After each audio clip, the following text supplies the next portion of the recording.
બગસરા શહેરમાં ડિમોલેશન હાથ ધરવામાં આવ્યું હતું। કન્યાશાહ વિસ્તારમાં નગરપાલિકા દ્વારા ડિમોલેશન હાથ ધરવામાં આવ્યું હતું। બગસરા શહેરના કન્યાશાહ આસપાસ લારી ગલ્લાઓને નગરપાલિકા દ્વારા હટાવવાની કામગીરી હાથ ધરી હતી। બગસરા નગરપાલિકા દ્વારા 2 દિવસ પહેલા સૂચના આપવામાં આવી।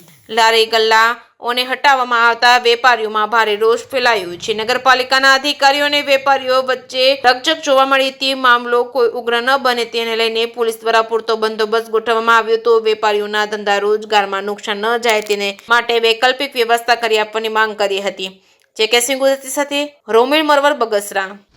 આજ રોજ બગસરામાં જે કન્યા શાળાની આજુબાજુમાં દબાણો હેઠળેલા છે તે માનનીય પ્રાંત સાહેબ બગસરા દ્વારા સૂચના મળી આવેલ જે મુજબ નગરપાલિકાની ટીમ, તાલુકા એક્ઝિક્યુટિવ મેજિસ્ટ્રેટ તેમજ પોલીસ સ્ટાફ દ્વારા સંપૂર્ણ સંકલનમાં રહી અને આજે કન્યા શાળાની આજુબાજુમાં જે કાચા દબાણો હતા તે સંપૂર્ણપણે હેઠળ છે।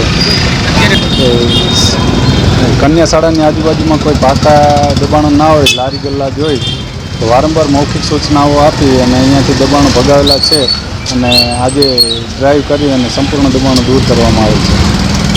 ના, અહીંયાથી જે લારીઓવાળા છે તે બીજા લોકોને કોઈ અડચણ ઊભી ના થાય તે જગ્યાએ વ્યવસ્થિત રીતે પોતાની જગ્યાએ પસંદ કરી અને પોતાની રોજગારી કરી શકે। નામ છે મોહમ્મદ તોફિક કાદરભાઈ ચૌહાણ અને હું બગસરાના સિપાહીવાળા તાલુકા શાળા કન્યા શાળાના પાછળના વિસ્તારમાંથી બોલું છું અને 2 દિવસની અમને અહીંયા વોર્નિંગ આપી ગયા હતા કે તમે આ ખાલી કરી નાખજો અને બીજા જ દિવસે આવી અને ડિમોલેશન કરી નાખ્યું। આના માટે મારી માંગણી છે કે અમને આની તાત્કાલિક વ્યવસ્થા કરી દો, કેમ કે અમે હાવ ગરીબ માણસ છીએ, અમે ટકનું લઈને ટકનું ખાઈ છીએ। જો સવારે અમારો ધંધો નહીં ચાલુ થાય તો અમારા બાયડી છોકરા હેરાન થઈ જાય। ઘરમાં અત્યારે બધાને મા બાપને બધાને દવાઓ ચાલુ હોય, બધા અહીંયા નાના માણસો છે, રેકડિયું ધારક છે, એને અત્યારે નડવાની વાત છે।